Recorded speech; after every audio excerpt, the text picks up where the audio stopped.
这期节目的嘉宾李老师在国内做过老师，后来定居在渥太华。今天李老师带我们来国会山见见世面，参加一个反歧视活动的新闻发布会。这边就是国会山了，相当于咱们的人民大会堂的那个位置吧。哇，那个保安好壮啊！他已经进去了。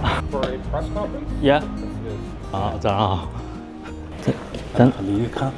We are pleased to announce today the launch of this new organization, Canadians United Against Modern Exclusion. That's the chair of the Chinese Freemasons of Canada. It's great for us to be aware of the potential harms, foreign interference, all the pan-political abuse of power that this may brought on to Canadians. Yeah, so with that regard, I am so glad that I'm here. We, by population, is a big minority group, and our voices need to be heard at national and all levels of government. So that's my 2 cents. Thank you. 好，谢谢，感谢。有什么事您招呼一声，很高兴再次见到您啊！多多保重啊！咱现在去唐人街。从2021年起，李老师开始兼任渥太华唐人街商业促进区执行董事，为提升渥太华唐人街华人社区建设做出了巨大的贡献。我是2021年开始在唐人街工作的，我们这个单位呢叫渥太华唐人街商业促进区，简称呢叫 BIA Business Improvement Area。主要的职责呢就是负责整个社区的发展，商业环境的改善。我感觉到啊，我们自己的更重要的一个使命是在于中国文化的在渥太华的保存、传承和进一步发展光大。对，这就是我觉得我们唐人街的 BIA 和其他的 BIA 不同的地方。这叫唐人街的大牌楼，大概是2010年，是由联邦政府、省政府、市政府，还有中华人民共和国驻加拿大大使馆以及我们唐人街商业促进区共同修建的这么一个地标性的建筑。因为北京和渥太华是姐妹城市，它的基础是水泥的，这是本地做的。像楼上面的琉璃瓦、各类的雕刻，这全部是从国内运的，北京市政府给的。哦，从中国运过来。来，咱们转一下吧，唐人街。好，咱们转。渥太华唐人街的历史呢，其实最早你要溯源溯到最早的话，应该是1900年前后。渥太华呢，最早呢，华人来这里定居的有4家人，都是香港来的，就是以杂货店、洗衣房起家，然后呢，经过历史的变迁呢，就是逐步的在 Somerset 现在我们在的这条街上开始聚集。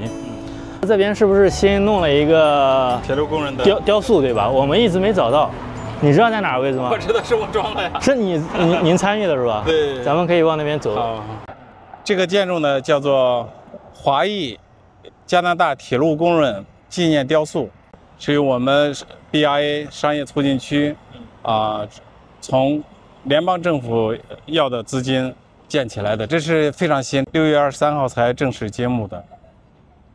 他讲的就是华人来这个加拿大修铁路的这段历史，我不知道你了不了解？有1.7万个华人从中国长途跋涉来加拿大，帮助加拿大修成了这一段太平洋铁路。铁路竣工之后不久，就开始了排华法案。1920几年就开始正式颁布的，中间有整整20几年，只针对华人。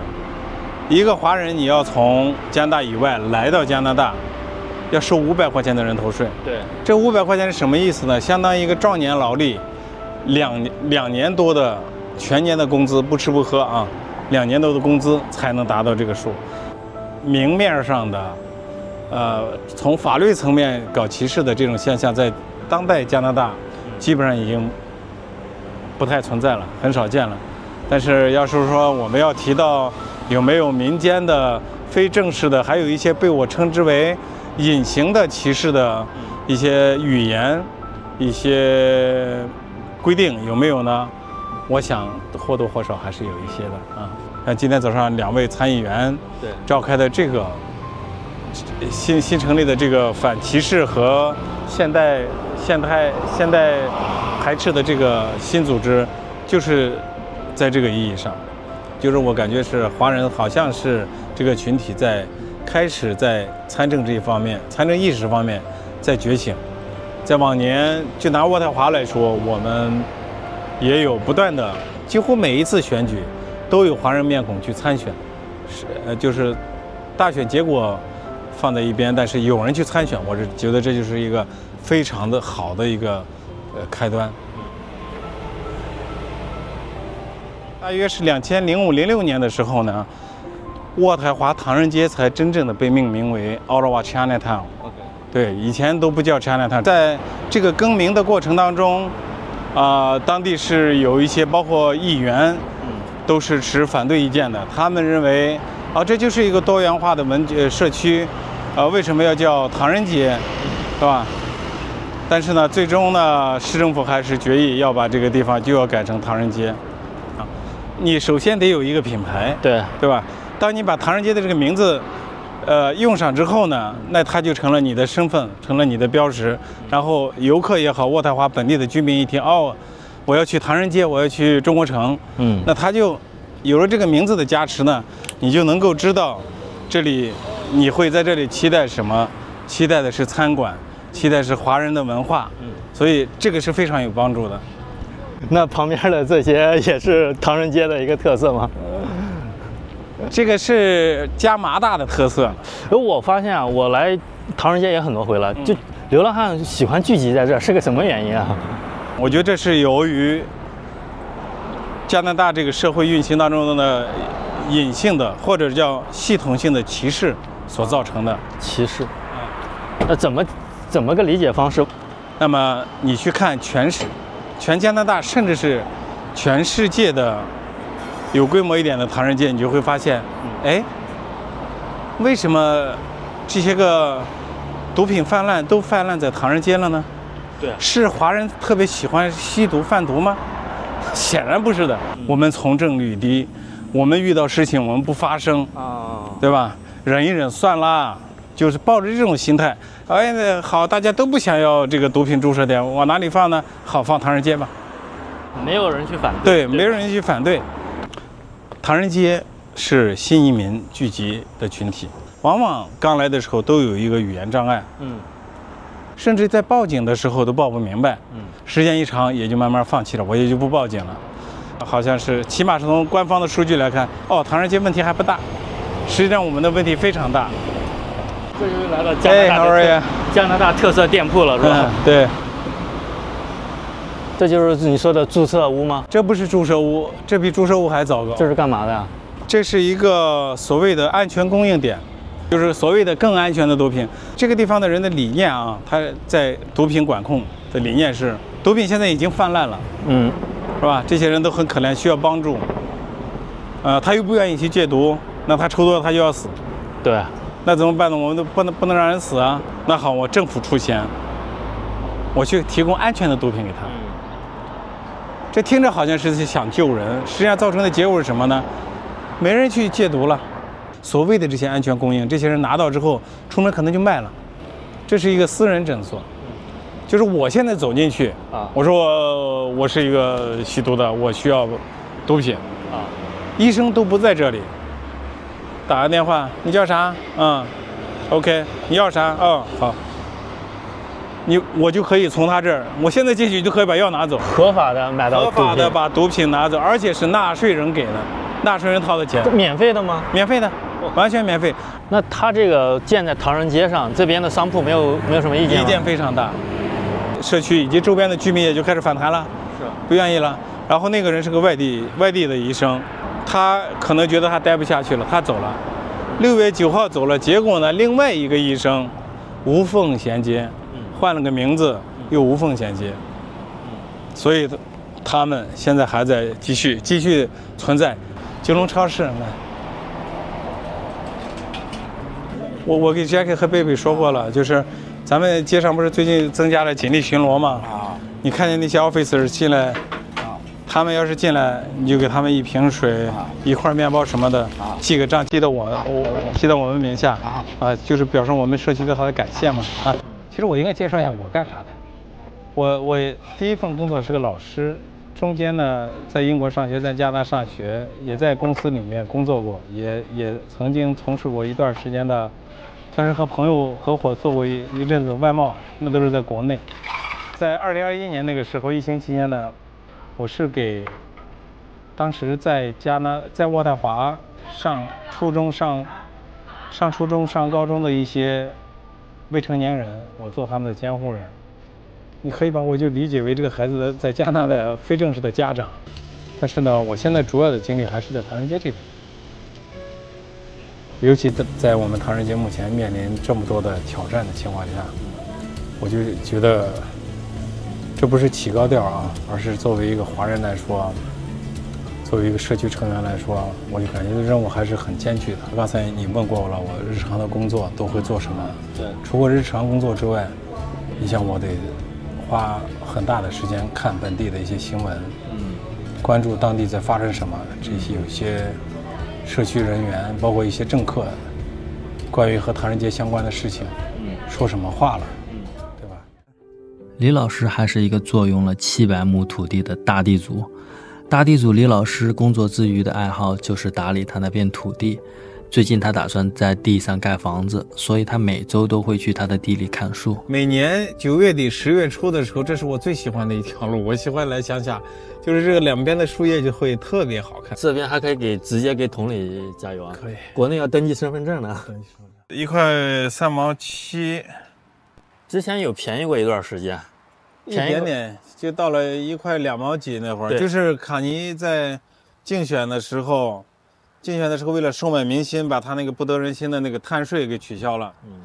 然后现在呢，又通过别的名义呢，又增加什么清洁燃料税，又涨回来了。我当时买的还行，我这个地下来总共才花了100万。你的大拖拉机，可以试试吗？你可以试试呀。我一直都想开挖掘机呢。你还有功夫？有功夫。所以在这面真的是你啥都能学会，那你不得不学，因为你那个找人来太贵了，你要约时间。对，这个时间也是个问题。对，那功夫也挺帅的，像超级玛丽一样。这一看就有那个干活的样子了，是吧？你知道我为什么把这个挖掘机横在这儿吗？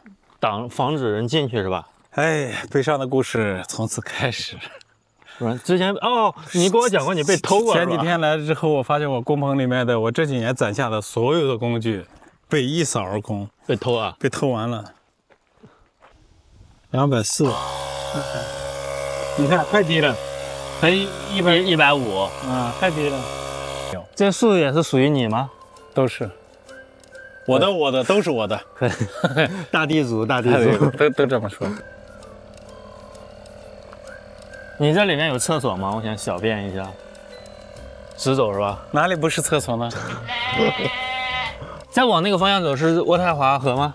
对，咱可以往那个方向去看看吗？开车吗？走的话要多久啊？走不过去，太远了。那开车。那像这盖好的房子，这边大概什么价钱？这种房子现在的话，我估计170、180这样吧。170、180，就是连上这一片地，对吧？对。那确实不便宜。他们这些，咱们看的这些房子的背后，也是我的地。哇，那你这是大地主啊？大地主，你哥文革这是得批斗你的。这个确实很漂亮，你看一路开那边就是河了。你看这些鹅，还有那么多船，太舒服了。对。打个水漂看看，我这个找不到好的东西。你边上有，这个可以，这个可以打。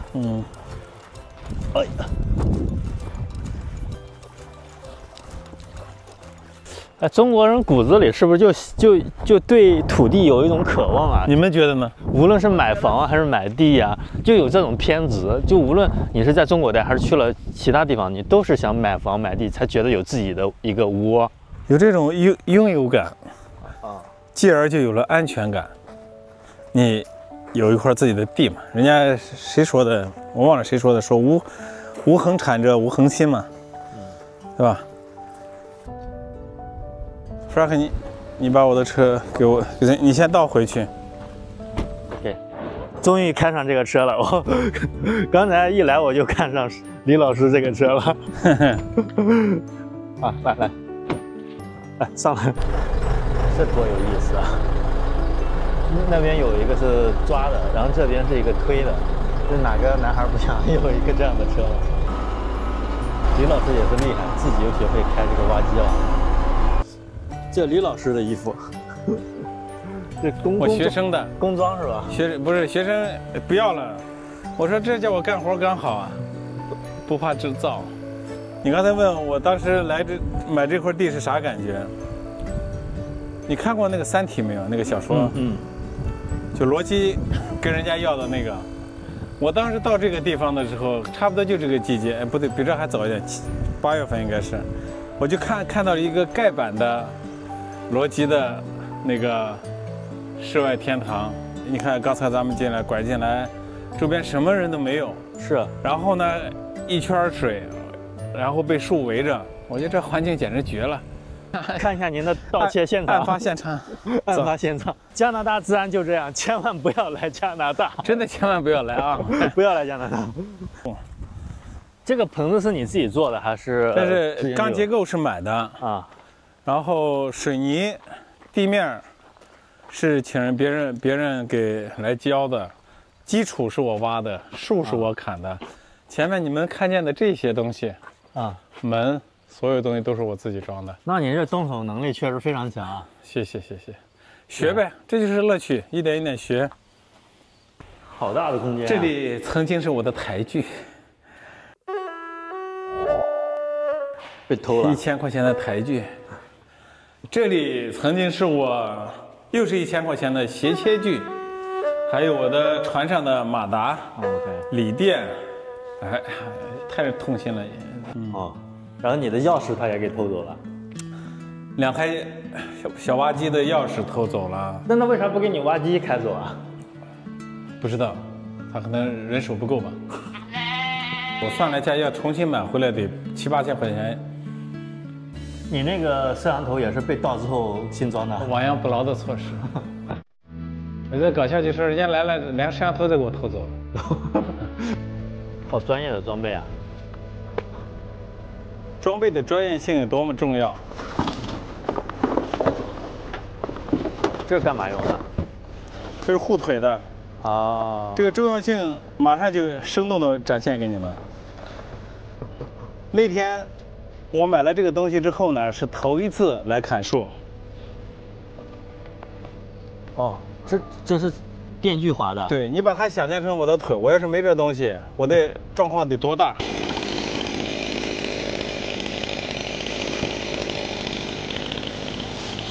我说就干活吧，为啥？怎么就？哎，太业余了。剪掉，掐掉，掐掉，太业余了，一定要播出来。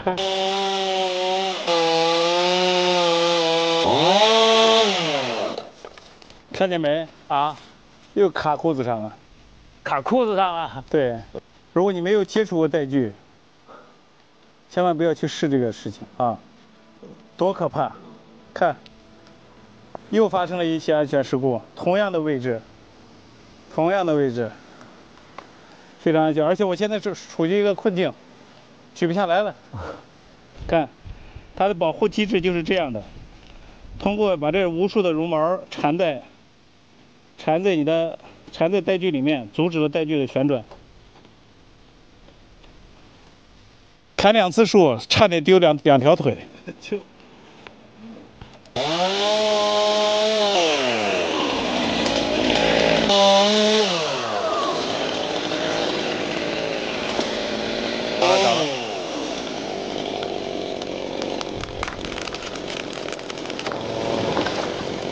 多好玩啊！光头强又来了。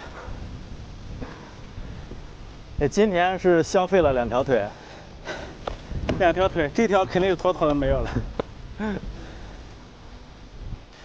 Frank 不是想看挖掘机吗？对，我想试试，给你看。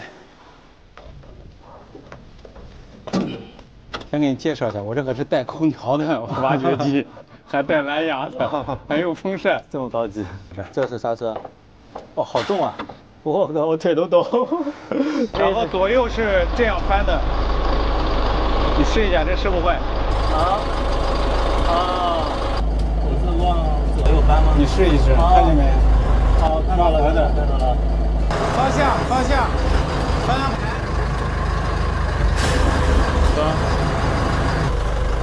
还可以啊，试的挺快。给你发个证，感谢李老师。想捞的话，马上就捞上。现在肯定已经有鱼了，已经有鱼了。我看好像是进了一条蛇吧？蛇没进去吧？蛇跑了。好多小鱼啊！这叫太阳鱼，我这里面有2种太阳鱼。给你一个放个声。这是今年的功德，来加一个功德。好，走你。你这是把人捞上来，把人再放了，说你加了个功德。对，这个功德内循环。那我再问您最后一个问题，就是您为什么会选择来到这里生活？更多的是想满足我过田园生活的梦想。处于近郊的一个世外桃源，这是我以后想要的生活。这个社会人好，咱们之前讨论过这个问题，人与人之间比较友善。此外的话，加拿大它是一个多元文化的国家，我觉得这个人文环境啊，对于我们少数族裔来说，加拿大是一个非常适合定居的国家。好，明白。那我们的采访就到这里。好的，希望您这个房子尽快建好，我们明年再过来拍一次，就看一下您这个建设的成果。回头天气好的时候可以过来。